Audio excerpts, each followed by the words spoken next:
Si on avait eu cette discussion il y a 20 ans, je vous aurais dit que la très grande majorité des fonds sont généralistes. Bonsoir Louis, ravi de vous retrouver. D'abord, quelques mots d'explication pour bien cadrer cette discussion. Comment est-ce qu'on définit un fonds généraliste et un fonds spécialisé ? Alors un fonds généraliste, c'est un fonds dont l'équipe d'investissement n'est pas spécialisée par secteur. Les professionnels d'investissement sont généralistes, ils couvrent tous les secteurs.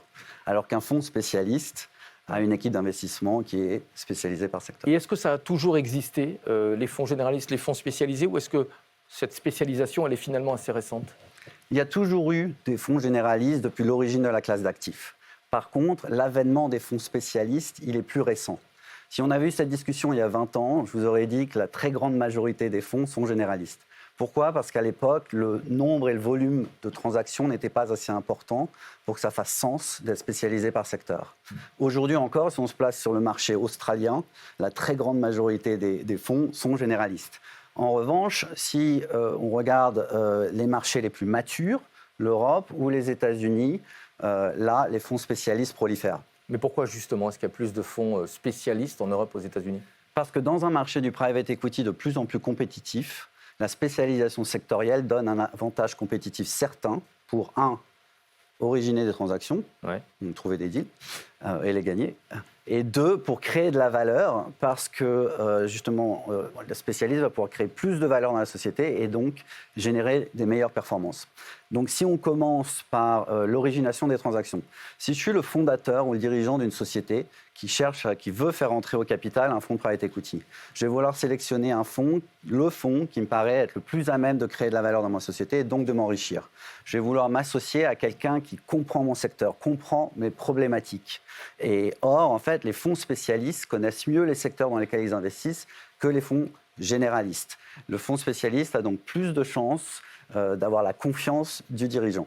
Ensuite, en termes de création de valeur, les fonds spécialistes connaissent parfaitement les indicateurs de performance dans leur secteur, où ils ont accompagné de nombreuses sociétés. Ils comprennent les recettes du succès dans leur secteur.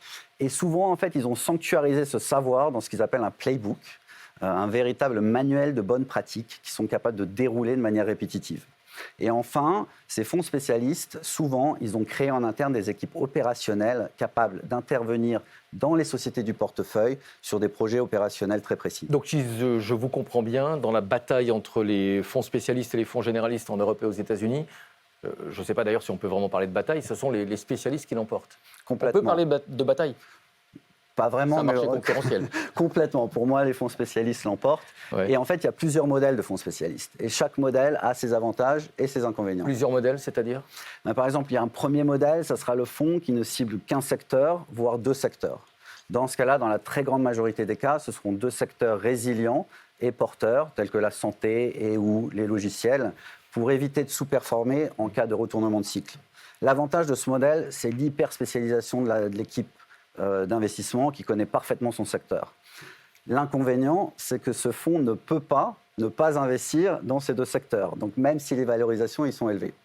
Le deuxième modèle, c'est le modèle le plus répandu, c'est le modèle multisecteur. Donc là, l'équipe d'investissement, elle est répartie en 3, 4, 5 équipes sectorielles. Par exemple, il y aurait une équipe dédiée au secteur de la technologie, la deuxième qui est spécialisée dans la santé, la troisième qui couvre le service aux entreprises, les consommations, etc. Ouais. L'avantage, évidemment, comparé au premier modèle, c'est que ces fonds-là sont plus diversifiés et peuvent se concentrer plus sur certains secteurs que d'autres en fonction de l'environnement macro ou des valorisations. L'inconvénient, comparé au premier modèle, c'est qu'il est très rare que ce gérant ait 5 équipes sectorielles excellentes. Il sera plutôt expert dans 1, 2, 3 secteurs, mais rarement les 5. Et enfin, il y a un troisième modèle qui émerge, qui est très intéressant, que j'appellerais les fonds thématiques. Donc aujourd'hui, en fait, l'industrie du private equity est devenue tellement compétitive qu'on parle beaucoup plus d'expertise sous-sectorielle que d'expertise sectorielle. Et en fait, tous ces fonds spécialistes, quel que soit le modèle, ils développent des expertises sous-sectorielles. Et donc ce fonds thématique, il va aller développer une dizaine de thèmes d'investissement à long terme qui répondent à ces critères d'investissement.